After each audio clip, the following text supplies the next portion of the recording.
Tonight, on Intimate Portrait.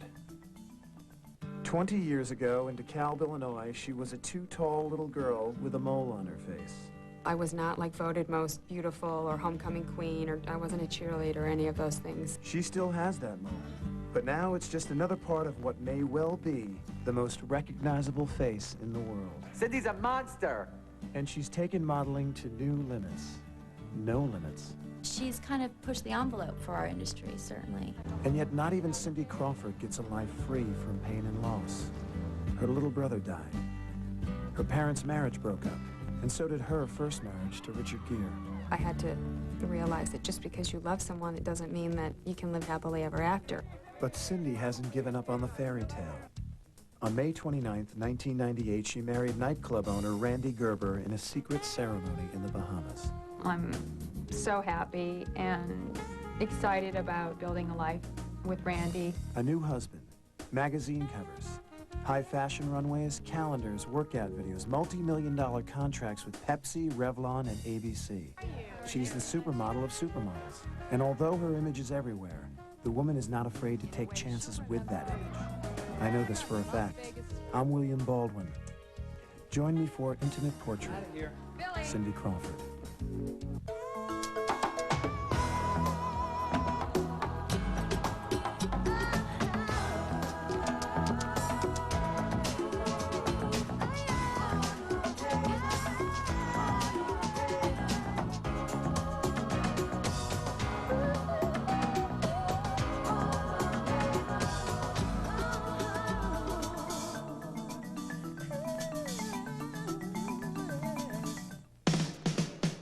Why does Cindy Crawford's face grace the covers of the world's top magazines? She is extraordinarily beautiful in a very classic American way. Why is she the runway star of choice for the world's top fashion designers? She'll wear the highest heels and the shortest skirt and the biggest hair in the whole room. And I really love that because I live to sort of glorify glamorous women and make them even more fabulous and more glamorous. And why is she a photographer's dream? She's one of those girls, you have the camera in front of you and you look through it and she's just giving it to you. You know, she knows and she's worked her way to that point. But exactly how did a nice little girl from the Midwest get to that point? Begin here. Cynthia Ann Crawford was born in DeKalb, Illinois on February 20th, 1966, the second of Dan and Jenny Crawford's 4 children. She was a long, lanky baby when she was born. She was always taller than the other kids in her class and always on the thin side. She was always wanting to dress up. She always was concerned about her hair. Cindy was very close to her 3 siblings, Chris, Danielle, and Jeffrey. And her memories of that time are happy ones. I feel like I had a really good childhood. I remember it being a big deal to lock the house. It was like, okay, we're going away for a week. We have to lock the house. You know, definitely not, we didn't have any money, and, but I guess I didn't really know. None of my friends had any money either, so I never really felt like I was doing without. Cindy's parents had been high school sweethearts. Dan was 18 and Jenny 16 and pregnant when they married. Her dad had started college but dropped out, working as an electrician to support his family. Jenny stayed at home with the kids. I always had a great relationship with my mom. She really is like the type of mom that is able to make you as a child feel loved unconditionally. I don't know how she learned that or how she did that, but we really felt like we couldn't fail in our mother's eyes, and it was such a gift. I was probably more their playmate. I was home all the time with the kids, and I was young. It was like the all-American dream, I think. I had beautiful daughters.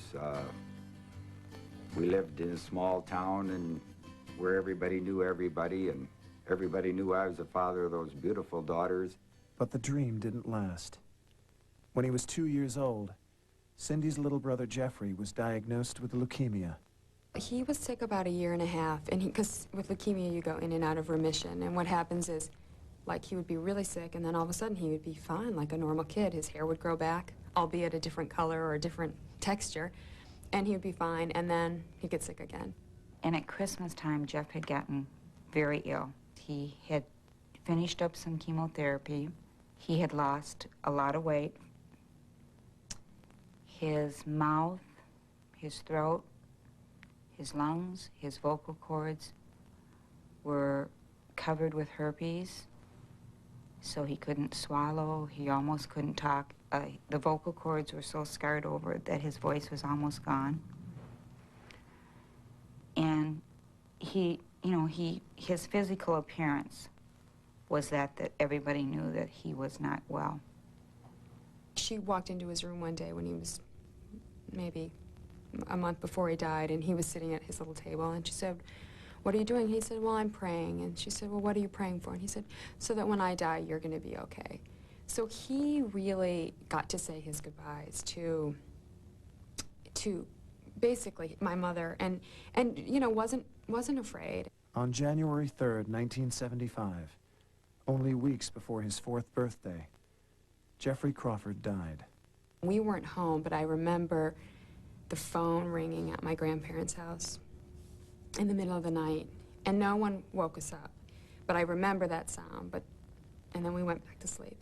And then, like, my grandma got us up early, and we're all sitting at her kitchen table, and my parents walk in, like at 6:30 or 7 in the morning, without my brother.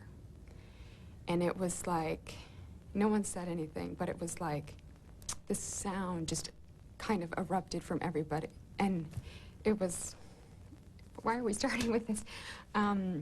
It was brutal. And thank God, like, my whole family was there, my grandparents, and it just so happened an aunt and uncle were in town. And everyone just, like, I remember as a kid getting passed from lap to lap. It's like the adults needed us as much as we needed them. And then, you know, the next few days were a blur, and went to the funeral, and then you try to go on. I don't know. I think we're all lucky that we're half normal today, because that's a tough thing to lose for myself, a son, for them, a brother. I don't think they intended on having 4 kids, but my dad wanted a son, so they had 4. So when my brother died, my sisters and I think, without really ever talking about it, all felt like it should have been one of us. Like, why couldn't it have been, like, Dad wouldn't have been so hurt if one of the girls would die. Like, we were expendable in some way. You know, you're a kid, you put these things through your head. And that's when Cindy began to push herself really hard in school. We all really tried to excel in what we did so that our dad got to have, like, that proud father thing that you would have with a son that's different than you would have with girls, but we were trying to fill that void in his life. Right from the beginning, we were told that she was very bright. They talked about maybe, you know, skipping a grade, and we didn't go for that. I worked with her on her homework, or at least until she was in 6th grade, and then I think she surpassed me in her knowledge. I think one of the unique things that our dad did was he was very different in what he gave us than what our mother gave us. Like, he kind of isolated in each one of us the thing that we were good at. My older sister was like the athletic one, and so he really helped her with sports. And then I was the student, so he really encouraged me. He was the one who, like, made me a bet that I would be couldn't get straight A's all through high school. See, I had this system with the kids that I paid them, I think it was $2 an A, $1 a B. They didn't get anything for C's, and deducts for D's. I think Cindy was still in junior high, and I was tired of paying for straight A's. I said, I'll make a deal with you. I said, at the end of high school, if you have all A's, I'll give you $250, but I won't give you anything in between, and if you don't, you get nothing. And she consistently scored straight A's on her report cards. But Cindy Crawford had been given another gift, too. A physical gift. And that was just beginning to show. I remember in 4th grade, I think it was a student teacher said to me, she said, "Oh, you can be Miss America when you grow up." And I think that was the first time that it was someone not related to me saying that I maybe looked different or special or whatever. You know, here she was, 6 inches taller than anybody else, and straight A's, and so I don't think that she felt like pretty like some junior high girls feel pretty. I think in a way she felt a little bit out of sync with everyone else at times. But if she felt awkward in high school, she was finding herself in other ways. It was a time where really I felt like I first experienced independence because I started working and I had my own money and I got, was driving and had a car and that kind of stuff. And what kind of summer work was the future supermodel doing? She was picking corn, of course. And my mom would hose us off before we were allowed to come into the house after work because we were filled with bugs and dirt. I mean, it was really not glamorous, but it was great because I learned that I could make my own money, and I learned the value of a dollar and of a hard-earned dollar. And now she would have to learn another kind of lesson. Cindy was still in high school when her parents' marriage ended. It came as a total shock that my parents were going to get divorced. I was going to check into the hospital in a couple days for a hysterectomy. I knew I was going to be home for about 6 weeks afterwards. And I will never forget. I said, let's go outside. I want to talk to you about some things. And I didn't want the girls right there because of the surgery thing. And I said, while I'm home, I would love to paint the house. And we're sort of walking around the house. And he said, I'll give you the money, but when you get home from the hospital, I won't be here. Oh, my mom made him tell us. She made him say that he wanted to leave, and he was having an affair or something. And it was a situation where everyone in the town knew but us. So, we were ticked off. Things were different now. Roles were changing. For one thing, Cindy was dating, but so was her mom. On Friday nights, it was like you had to reserve the curling iron because there was 4 of us all getting ready to go out on dates, and we'd all kind of meet back at whatever the curfew was. She got to stay out later than we did. And while Cindy was having a good time with Bill Cordes, her high school sweetheart, her life was about to change again, big time. There was a local photographer who worked for the paper, and in DeKalb, like the one photographer covered everything from, if there was a fire to high school basketball games, parades, all that. And he came up to me and asked if he could do some pictures of me. They were published like in the local college paper. Suddenly people were saying, Cindy, you should be a model. I took off work one day, and her and I drove into Chicago, stopped at a phone booth. I think we tore the yellow pages out of modeling agencies and literally went around the city up into these offices. The first one I went to, they're like, well, we don't know, and you have that mole on your face, and, maybe you should think about getting that removed, but we'll do some test photos of you. But they are just the most hideous. And I'm like wearing a kimono, I'm holding a parasol with like a Pebbles ponytail on the top of my head and yellow eyeshadow. So new test photos were taken. Suddenly, Cindy Crawford had a job offer, a modeling job offer. My first job was a bra ad for Marshall Fields, and I had to decide, like right then at 16 or 17, was I going to do underwear, and it was $150 because it was double time. You got $75 an hour, but since it's lingerie, you got ×2, so I got $150 for an hour work. And so I was like, well, this beats picking corn, I know that much. And I did it, and it ran in the Chicago Tribune, and I came into school that day, and it was like glued all over the walls of my high school. But I just kept saying, you have no idea how much money I made for that. That bra and panty ad led to more work and more money. During her senior year, she crammed all her classes into the morning, then drove to Chicago to model. Still, she continued to set tough goals for herself in school. It would have been very easy for her to have still gotten A's and have been a lesser student. She wouldn't allow that to happen. I can sincerely say that there was never a time when she didn't just stun me with the quality of her work. And so it wasn't surprising that, when she graduated in June of 1984, Cindy Crawford was class valedictorian. 4 years of straight A's. She'd won the bet with her father. She also won an academic scholarship to study chemical engineering at Northwestern University. I didn't actually have any idea what chemical engineering was, but they told me I had to pick some field of engineering because they needed women. So while her boyfriend went off to Arizona to college, Cindy headed for Chicago. But after only one semester at Northwestern, she decided that she had to make a choice. And I realized, not easily, though, I mean, it was a hard decision to come to, that I couldn't, modeling would not wait, whereas realistically, you can go back to school. She asked me if she could talk to me, and I said, sure. And I tried very philosophically to sit back and listen to her and let her talk it out. And she finally asked me what my recommendation was, and I said, well, by all means, stay in college. It may have been the single worst piece of advice that anyone has ever given in the history of mankind. When Intimate Portrait returns, Cindy Crawford hits the big time, fast.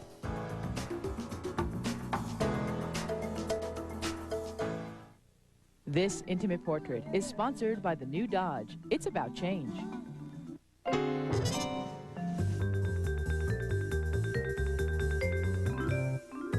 When we spread the wheels out a bit, moved the windshield forward a tad, lowered the step-up height a skosh, and widened the aisle a smidgen, we created a caravan with 32 more cubic feet of room.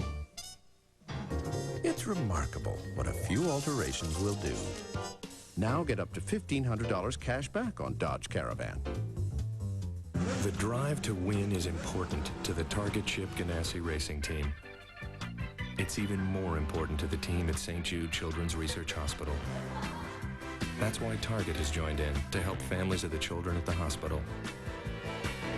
And just as our championship racing team goes all out, the researchers at St. Jude are working to help kids come out winners in the toughest race of their lives. Wow, that was fun. How do you get a kid to eat shredded wheat? We bake it up with nuts and honey here at Post. Honey Nut Shredded Wheat. Kids love to eat it. Parents love to eat it. Post Honey Nut Shredded Wheat. Everybody loves to eat it. 3, 2, 1, blast off.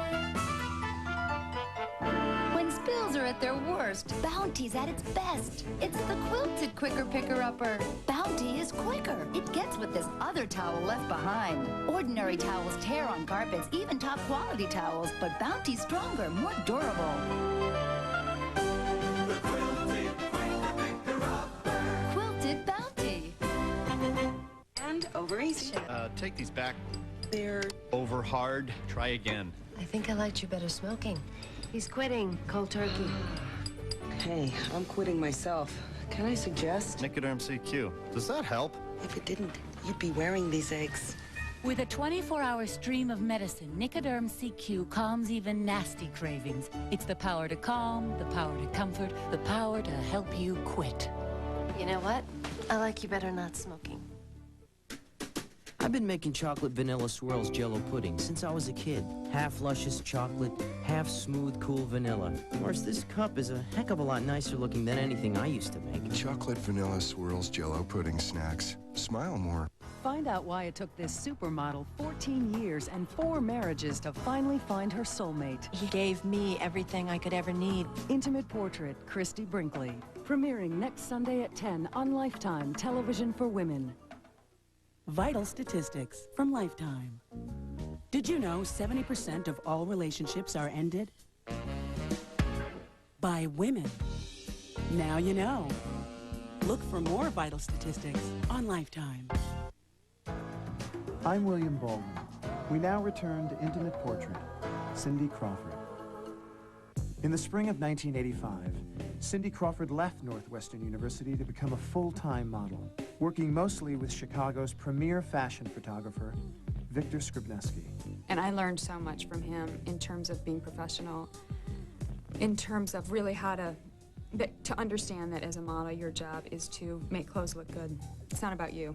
It's about selling the product, whatever it is. Makeup artist Sonia Kashik worked with Cindy in Chicago. Even in those early days, Cindy had an understanding of herself and her body.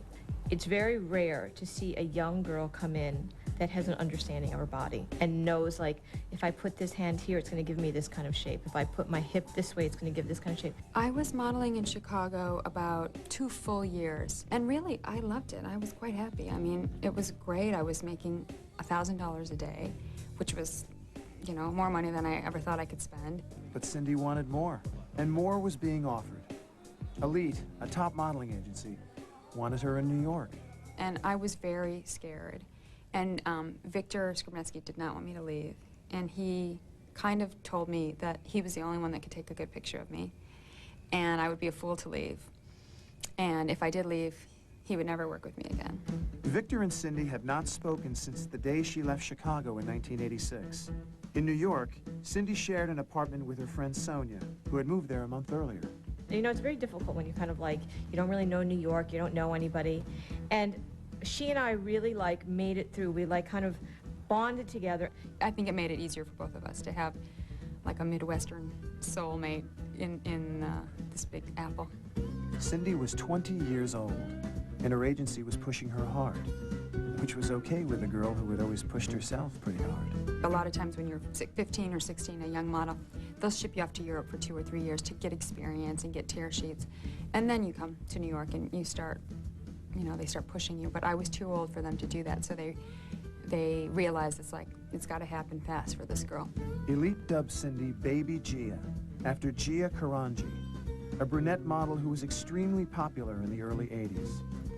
But Gia had died of AIDS. And they called, like, all the photographers that had loved Gia to say, we've got baby Gia here. And that's how they got me in to see Scavullo and Avedon and these people who they would never have seen, as green as I was, even though I'd been modeling in Chicago. So only months after moving to New York, Cindy was photographed for her first Vogue cover. A Vogue cover in the fashion industry is like the seal of approval. It's like, if she's good enough for Vogue, she's good enough for us. And it was especially important that Vogue left my mole on, because there was I had done other covers before that, you know, not as major, where they retouched it off. And as soon as they did it, it was like acceptable then.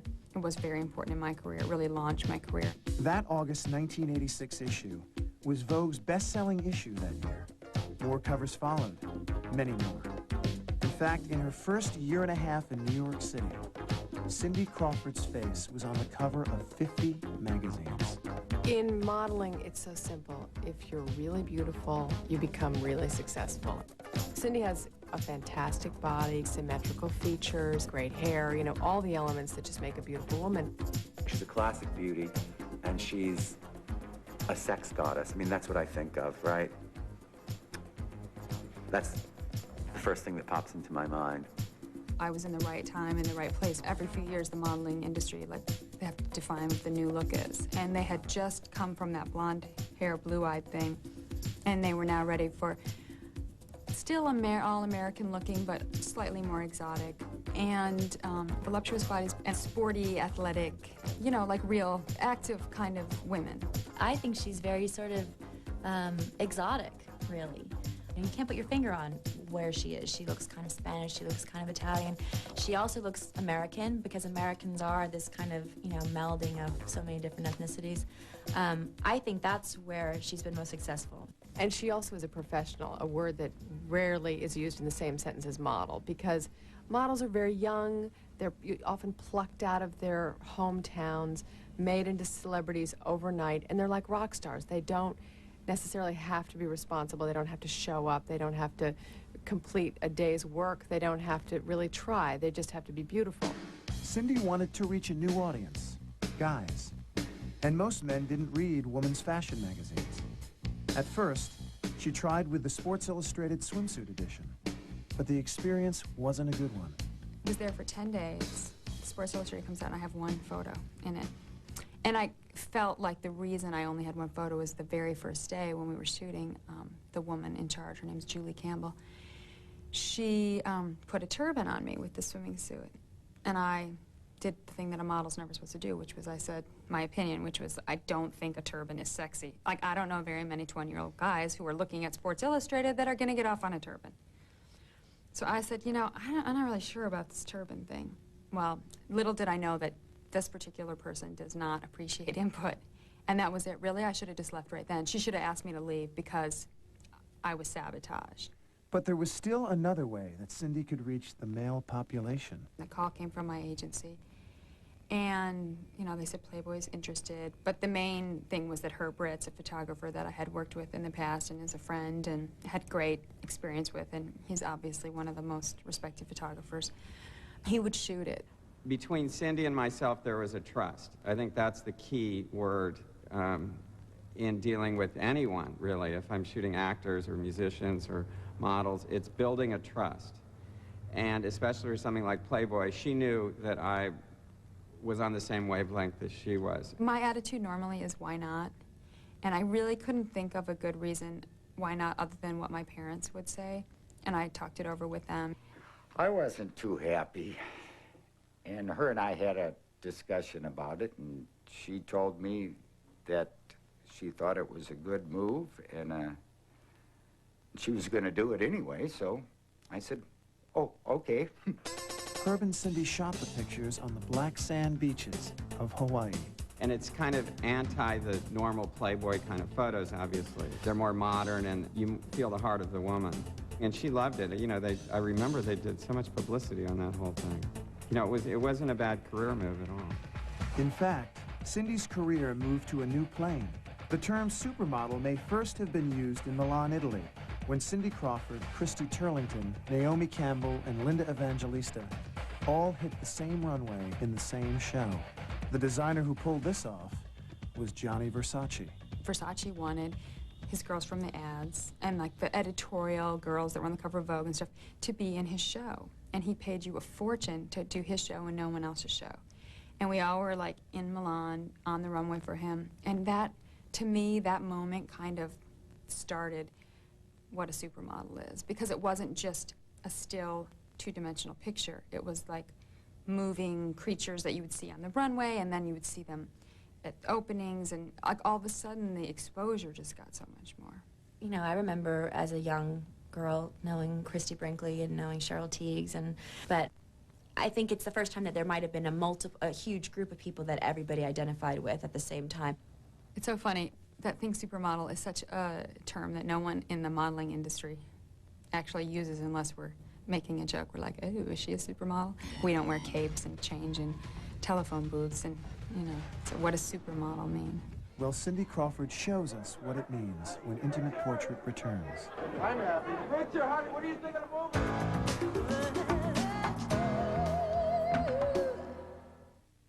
You know Lifetime? Well, now Lifetime brings you LMN, Lifetime Movie Network, a brand new channel with even more of the movies you love. Really? To find out more information on how you can get LMN, call toll-free at 1-888-550-4LMN. Lifetime Movie Network, your favorite kinds of movies, your favorite Lifetime women. In movies all day, movies all night. I'm thrilled. You know Lifetime, now there's LMN, Lifetime Movie Network. Your movie's on. Here at Post Cereal, we had our annual Energy Week back in June. It was the week we ate grape nuts for 7 days to see how good we'd feel. I said I'd start blading, and I did. I joined a volleyball team. So we got to thinking, grape nuts is around all the time. Why wait till next year? Declare your own Energy Week. Just have a bowl of grape nuts every day for a week and see how good you feel. It's got all those carbs for energy. Almost twice as much as Wheaties per serving. I am still jogging. As always, actual results may vary.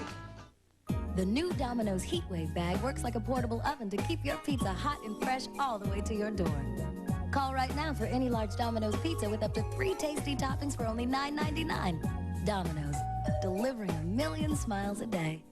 We all love the sun, but nothing damages your skin like UV rays. All kinds of skin, from fair and freckled to olive and deep complexions, need all-day, year-round UV protection. Dermatologists recommend one moisturizer more than any other to help protect you from UV damage. SPF 15 is combined with Olay moisturizers for healthier, younger-looking skin now and into the future.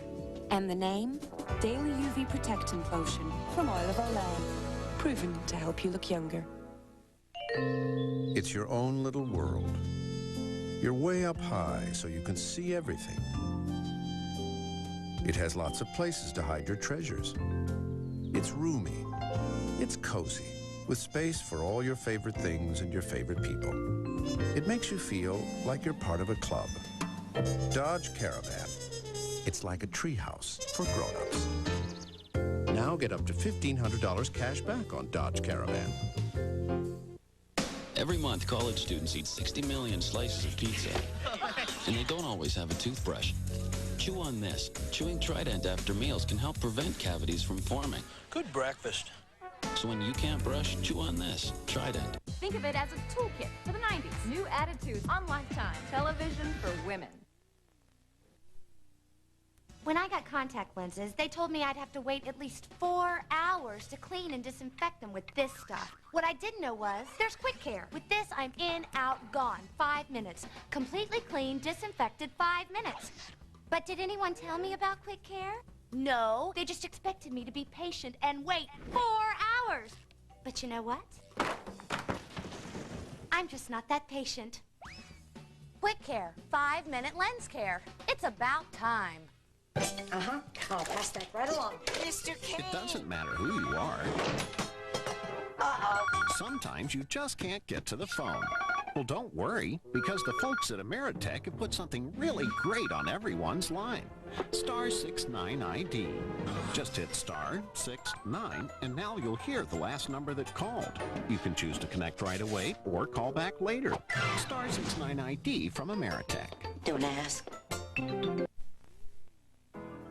I'm William Baldwin. Now back to Intimate Portrait. Cindy Crawford. Cindy Crawford, child of the Midwest, had found fame and fortune in New York as one of the world's top models. In 1988, at the age of 22, she was making as much as $5,000 a day. Her time was spent traveling the world on modeling assignments. But what no longer fit into her life was her relationship with her high school sweetheart. It just felt to me like I couldn't grow in this relationship. I didn't think he was really interested in moving to New York. I certainly wasn't going to be able to move to Arizona. And I think maybe I knew that I needed to still explore more in terms of dating. A few months later, Cindy Crawford met Richard Gere. Richard was a guest at my house, and I had a barbecue. I think Elton John, all these people were there, and I invited Cindy because, you know, we just worked together. She was in LA, and I introduced them, and then I think my mom pushed them, you know, over a dessert or something. You know, she would just like corner them and push them together, and they took it from there. But no, it was very sweet. I remember that.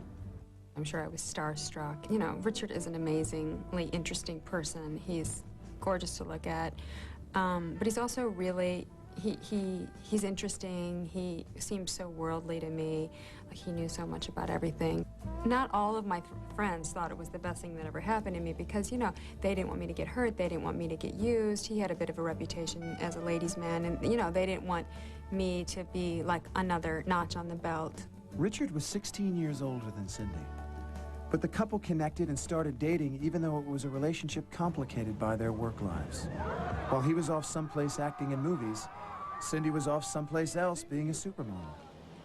And in 1989, Cindy got one of those big cosmetic deals all models want. A 4-year, $4 million contract with Revlon. Well, it's job security. I mean, that's what cosmetic contracts are for models because we don't have job security. Magazines have 12 covers a year. So it's not as exclusive. I mean, cosmetic contracts, there's, you know, literally a handful of girls that have those. So to be chosen and, again, to have that kind of financial security was a definite big deal in my career because it also gave me the freedom to say no to some things that I maybe didn't want to do or didn't feel good about. She said no to a lot. But when MTV came calling, wanting Cindy to host House of Style, she said yes. Welcome to House of Style. I'm Cindy Crawford. It was great to be able to talk and add another dimension to, you know, what I had been doing with just straight modeling. Well, here I am in Big Sur, California, and I'm here shooting a new ad campaign for Isaac Mizrahi's second line called Isaac. Designer Isaac Mizrahi was a guest on the show. Well, I have to say that color is the staff of life for me. So was designer Todd Oldham. I think House of Style brought a friendliness and sort of a desensitization of the sort of the hatefulness of that fashion can be to the home viewers. She immediately made stuff accessible, even the fanciest of Paris couture.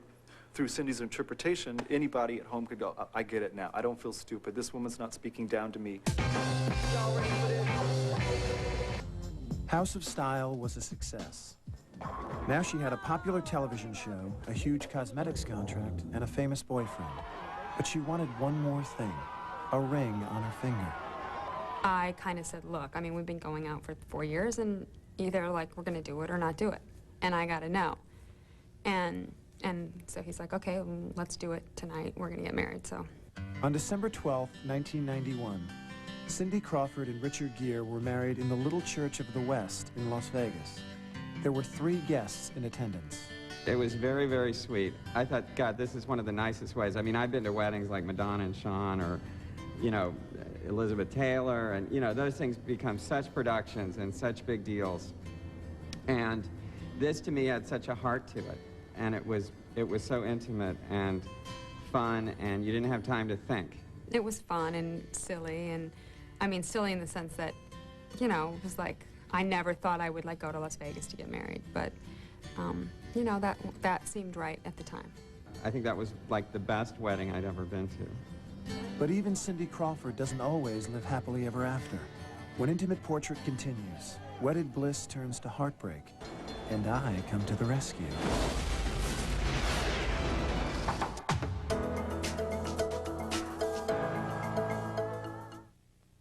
I'm Suzanne Summers, and you're watching Lifetime Television for Women. A lot of industry experts told us that the passenger side was the best place to add a third door. We got still more advice insisting that the driver's side was the only logical choice.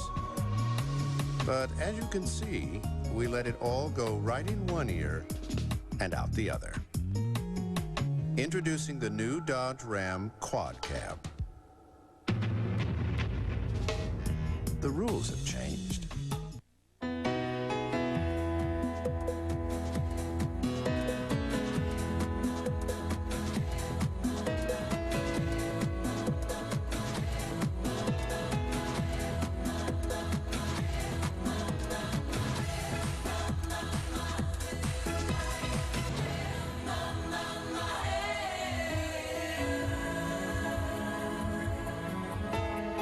AccuView. It's how you see things. Superstitious? It's a little bit strong. I mean, I do whatever I have to do to help out the team. Let's say you got a tie game, full count. Nobody's on. If I can eat a whole hot dog before the runner gets to first base, then he's coming home. Case of high-scoring games, Rolaids. Rolaids starts to neutralize acid in less than 10 seconds, getting you back on your game fast. Nachos, of course, are the key to a great double play. Rolaids, R-O-L-A-I-D-S, spells relief. You know that grand slam last week? I left my heart. For the last 45 years, I've done 200 dates a year in San Francisco. That's my song, and I've been commissioned to sing it all over the world. I've sung for kings and queens, 7 American presidents. Oh, the good life. I've always had to sing and paint. I love it.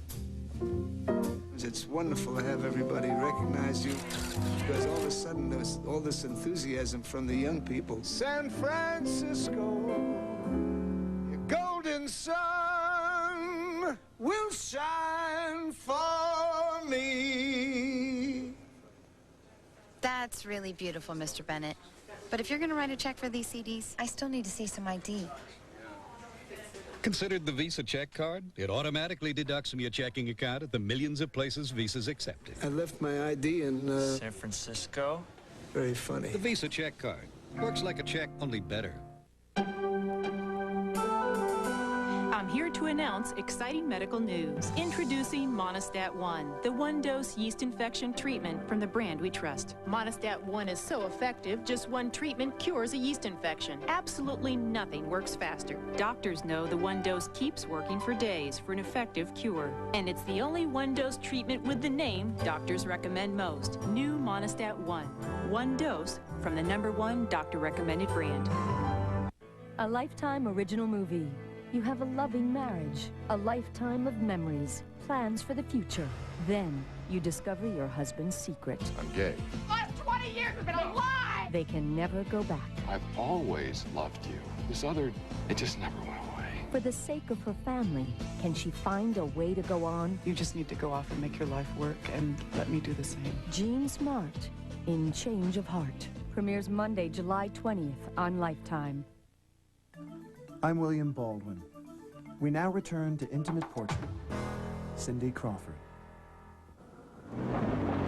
Supermodels had become superstars, and every big company seemed to want Cindy Crawford aligned with its product. Pepsi got her. Pepsi originally started just as a commercial, and it just turned out great.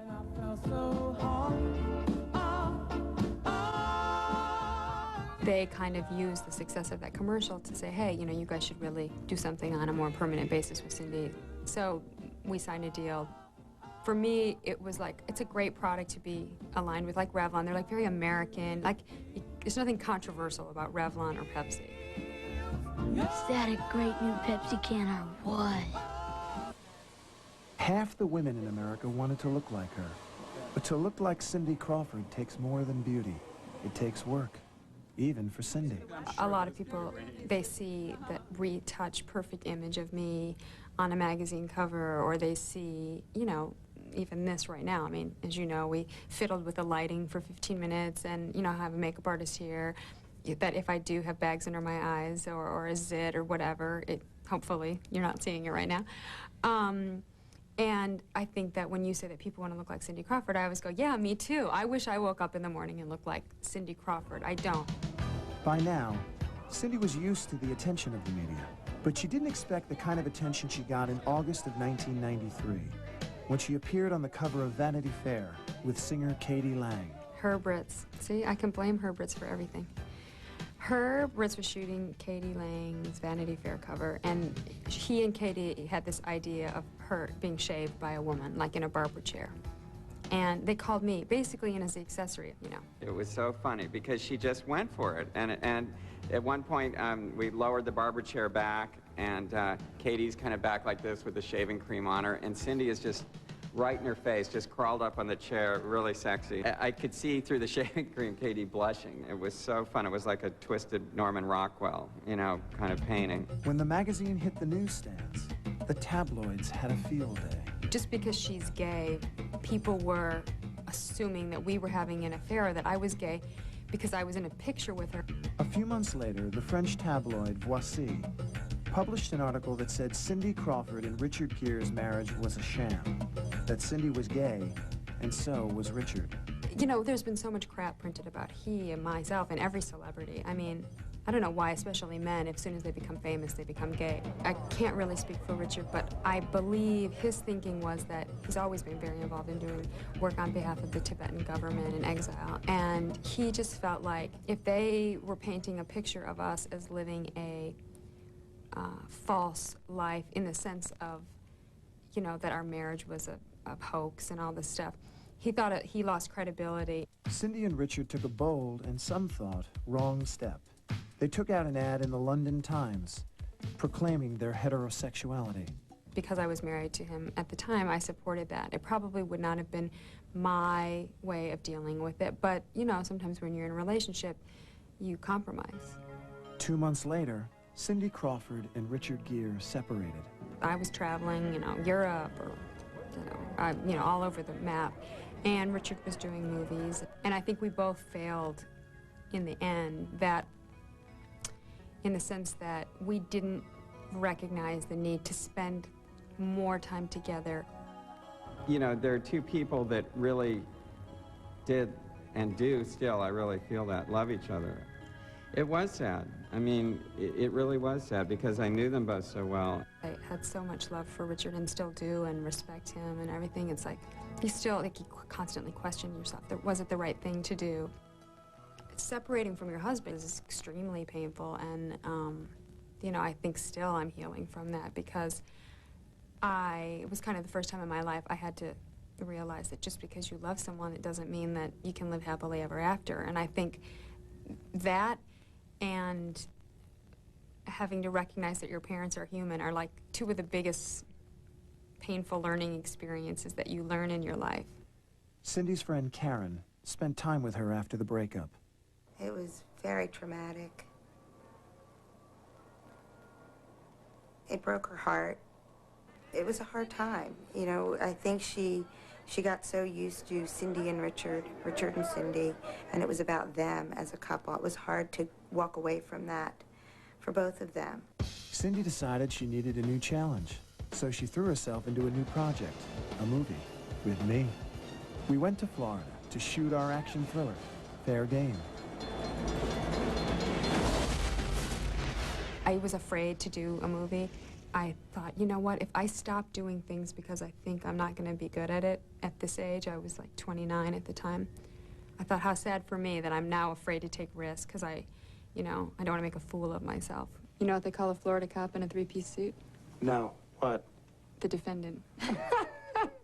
I've worked a lot of times with first-time actors, and this was, a first-time actor with cherry on top, It was Cindy, who is already a celebrity, a celebrity, a much bigger celebrity than I was.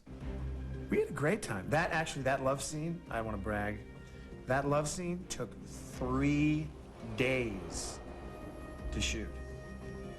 She was nervous, and she was in her trailer, and somebody knocked on my door and said, Cindy said to come on over. She wants to talk to you about something. And I went there, and she said, I'm really nervous.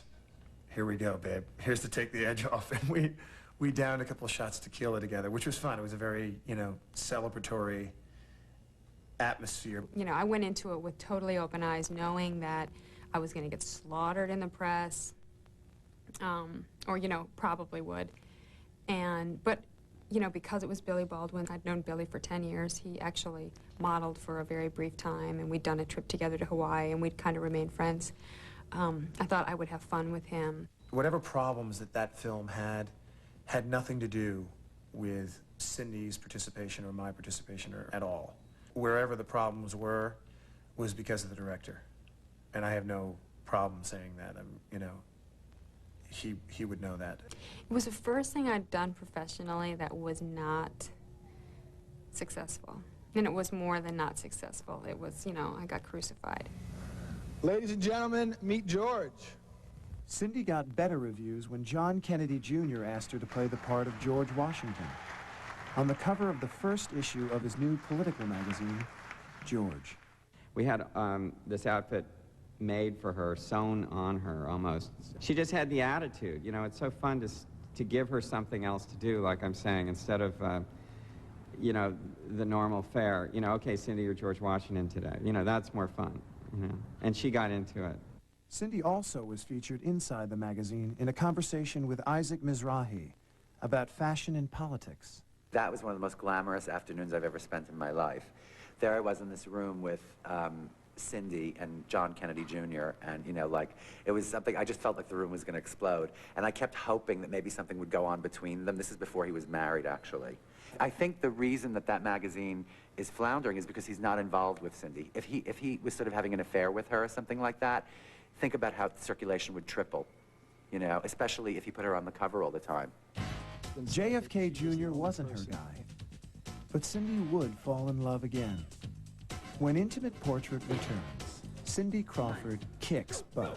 That's good.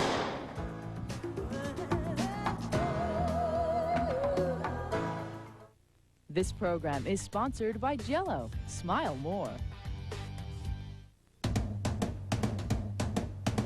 It's the biggest news since Aunt Helen brought a boyfriend to the family reunion. Sparkling wild berry Jell-O. I just added club soda. Wild, wiggling berry tastes bouncing around together and tiny bubbles that burst on my tongue. Yeah, bubbles. I don't think the family will ever get over it. Sparkling wild berry Jell-O. Smile more. There's also sparkling sugar-free. Just 10 calories, just as wild. Sure, I want to be involved in my investments, but not overwhelmed. Our financial advisor has us where we get what we need to be confident. Oppenheimer Funds, the right way to invest. Ma'am, you ordered a pizza? Yes, I did. Let's go, boys. Everybody in the pizza business is looking for a way to deliver oven-fresh pizza.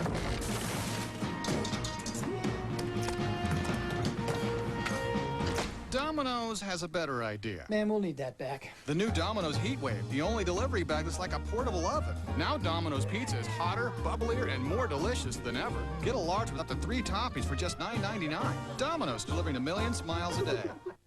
Glidden and Home Depot together It's an unbeatable combination. We are a paint store in Home Depot. Glidden's been around 120 years, and they know paint. It's unbeatable. So I could always honestly recommend that you use Glidden paint. It applies easily, doesn't splatter because it's a nice thick paint. You just get a brush and roller and go at it. It covers really well. It's a quality paint. Good durability, good price. Glidden has it all. You don't stay in business for 120 years if you don't have good exterior paint.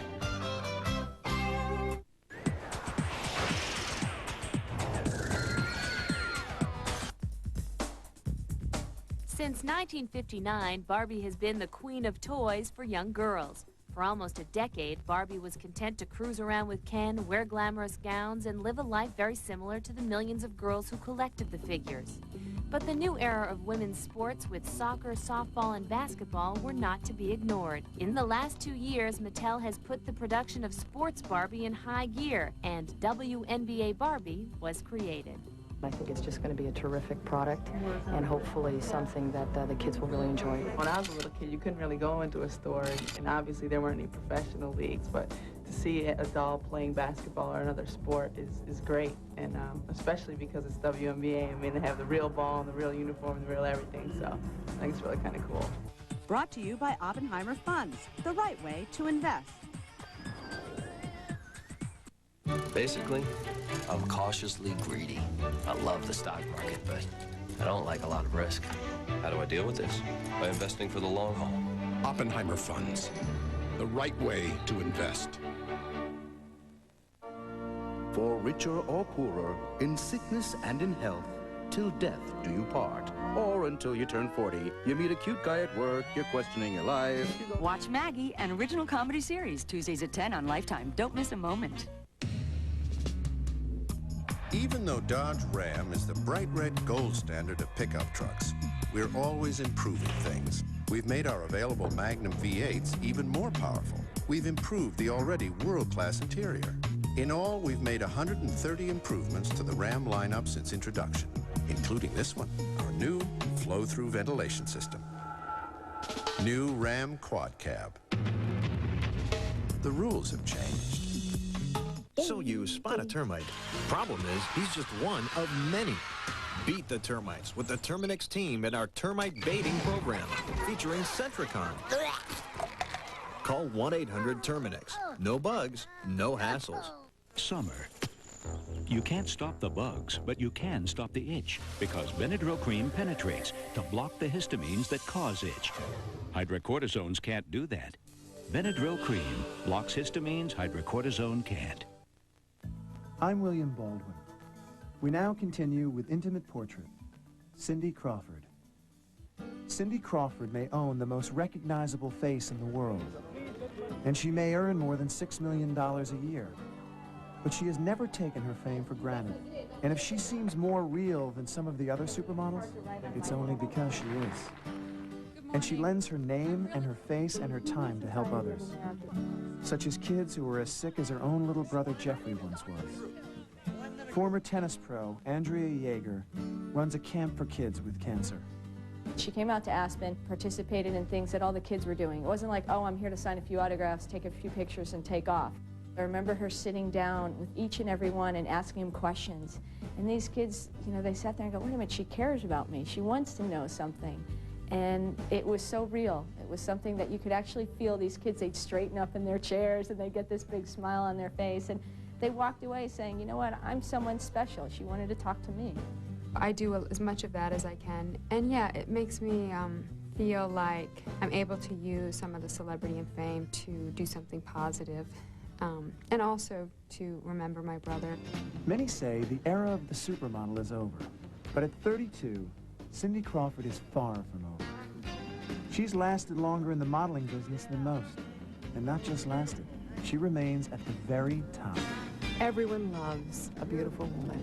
Everyone loves a winner. And just to top it off, she's nice and she's professional. And it's this extraordinary combination of traits that are rarely found in human nature that she possesses, and then she's maximized on them. Cindy Crawford's office? She knows it, she respects it, and she runs with it. Yeah, he's good. Put another way, this is a savvy businesswoman who's learned to manage her own career. Okay, fine. So that's going to work out. So she understands what she is. You know, she understands that she's a real human, but she's a business and a product, and this is her business. So she's very clever about marketing it in a perfect way, but never exploiting it, and making sure that she watches her image very carefully, and it works, absolutely. Yeah, there's no way I would go for 3 days anyway. So when she left Elite, the modeling agency she'd been with since her days in Chicago, it was a business decision. The main reason, really, is because I object to their way of doing business. As I became more successful as a model, I lowered my commission that I paid them to 10%. Now they're getting 20% from the client, and they're getting 10% from me. Who do they work for? Who are they going to be more loyal to? The client's paying them twice as much as I am. So I felt like that was a conflict of interest for them. Besides, Cindy no longer really needs Elite. She has Revlon, Pepsi, K Jewelers, and Omega watches, a makeup book, a business partnership in Planet Hollywood, and many more magazine covers. She also signed a 3-year deal with ABC, reportedly worth $2 million, and she's only just begun. You know, I just feel like a young-ish, not so young, woman who's just interested in a lot of different things and wants to keep being interested and, you know, dipping my fingers in all different pots and kind of discovering what I like, what I don't like, trying to figure out who I am and who I want to be. Still, her most precious time is not spent being a supermodel. It's spent with her friends and family. I always tease her. I always say the most wonderful thing about having dinner or lunch out with you is that every restaurant sends over like 3 desserts. You know? And of course we eat them. You know? Which leads back to the physical maintenance part of being Cindy Crawford. What diet is she on? I hate that word diet. I try to eat healthy, but I just have everything I want. I just don't have as much as I want. If her body's in great shape, so now is her love life. On May 29, 1998, Cindy married Randy Gerber, former model turned nightclub entrepreneur, and Cindy's friend for 5 years. The way that I was able to decide to get married to Randy, and same with him to me, was that we really felt comfortable around each other and we felt the most ourselves. And also, like, I just felt supported in everything that I do. I felt taken care of and able to grow. In a simple ceremony on a private beach in the Bahamas, the barefoot couple was wedded. Cindy wore a slip dress. Randy wore navy trousers and a white linen shirt. And this time, Cindy was surrounded by her family and her friends. It was really about having those people in your life that mean something, sharing in a day that's really important. I didn't have that the last time I was married. It was very last minute, Las Vegas, and it's almost like you don't feel married until you do it in front of people. It's like saying it out loud. The future for this long-stemmed, all-American beauty rose looks to be at least as good as the past. And Cindy Crawford is thoroughly enjoying this, the time of her life. I'm so happy and excited about the next stage and really building a life with Randy. We both definitely want kids, and hopefully that will be in our future. But if it's not, and if it doesn't happen for some reason, you know, I'm lucky. I'm a really lucky girl. Coming up this week on Intimate Portrait. Tomorrow night, relive the life of one of our favorite actresses, Grace Kelly. Then on Tuesday, we'll meet Shirley MacLaine. And on Wednesday, Ricki Lake tells us about her life. Intimate Portrait, only on Lifetime. Why would this supermodel prefer painting pictures over posing for them? I wake up every morning with a desire to create something. Find out on Intimate Portrait, Christy Brinkley. Premiering next Sunday at 10 on Lifetime Television for Women.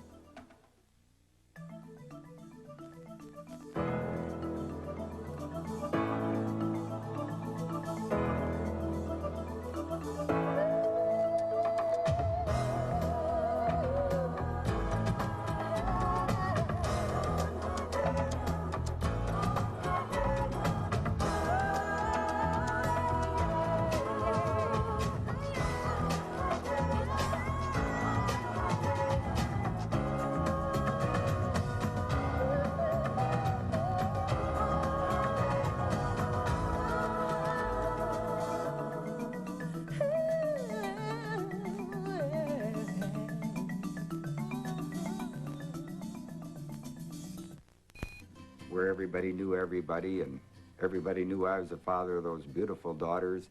But the dream didn't last. When he was 2 years old, Cindy's little brother Jeffrey was diagnosed with leukemia. He was sick about 1.5 years, and because with leukemia you go in and out of remission, and what happens is, like, he would be really sick, and then all of a sudden he would be fine, like a normal kid. His hair would grow back, albeit a different color or a different texture, and he would be fine, and then he'd get sick again. And at Christmas time, Jeff had gotten very ill. He had finished up some chemotherapy. He had lost a lot of weight. His mouth, his throat, his lungs, his vocal cords were covered with herpes, so he couldn't swallow, he almost couldn't talk. The vocal cords were so scarred over that his voice was almost gone. And he, you know, his physical appearance was that everybody knew that he was not well. She walked into his room one day when he was maybe a month before he died, and he was sitting at his little table, and she said, "What are you doing?" He said, "Well, I'm praying." And she said, "Well, what are you praying for?" And he said, "So that when I die, you're going to be okay." So he really got to say his goodbyes to basically my mother, and you know, wasn't afraid. On January 3rd, 1975. Tonight, on Intimate Portrait. 20 years ago in DeKalb, Illinois, she was a too tall little girl with a mole on her face. I was not, like, voted most beautiful or homecoming queen, or I wasn't a cheerleader or any of those things. She still has that mole, but now it's just another part of what may well be the most recognizable face in the world. Cindy's a monster! And she's taken modeling to new limits. No limits. She's kind of pushed the envelope for our industry, certainly. And yet not even Cindy Crawford gets a life free from pain and loss. Her little brother died. Her parents' marriage broke up, and so did her first marriage to Richard Gere. I had to realize that just because you love someone, it doesn't mean that you can live happily ever after. But Cindy hasn't given up on the fairy tale. On May 29th, 1998, she married nightclub owner Randy Gerber in a secret ceremony in the Bahamas.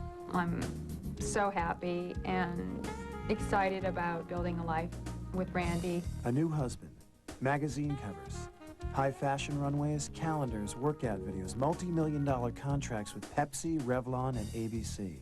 She's the supermodel of supermodels. And although her image is everywhere, the woman is not afraid to take chances with that image. I know this for a fact.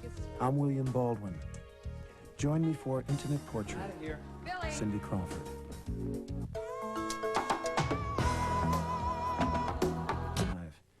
Only weeks before his 4th birthday, Jeffrey Crawford died. We weren't home, but I remember the phone ringing at my grandparents' house in the middle of the night, and no one woke us up. But I remember that sound, and then we went back to sleep.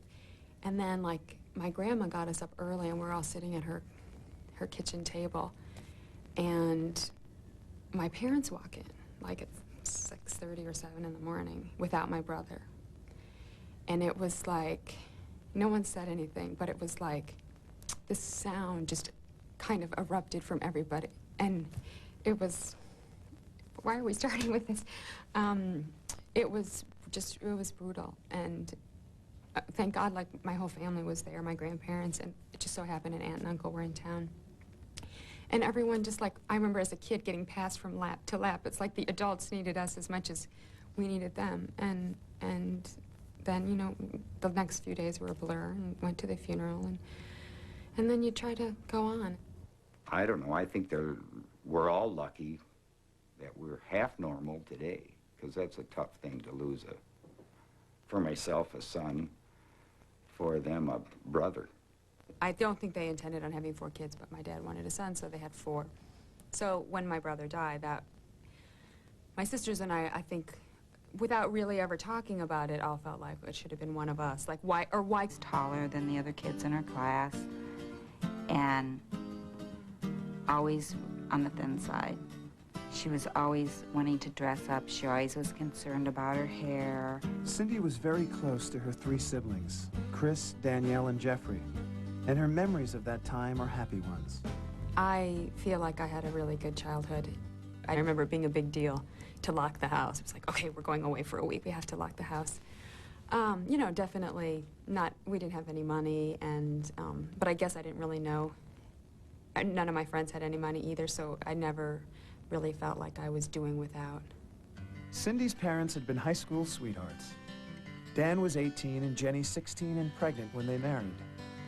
Her dad had started college but dropped out, working as an electrician to support his family. Jenny stayed at home with the kids. I always had a great relationship with my mom. She really is like the type of mom that is able to make you as a child feel loved unconditionally. I don't know how she learned that or how she did that, but we really felt like we couldn't fail in our mother's eyes, and it was such a gift. I was probably more their playmate. I was home all the time with the kids, and I was young. It was like the all-American dream, I think. I had beautiful daughters. We lived in a small town, and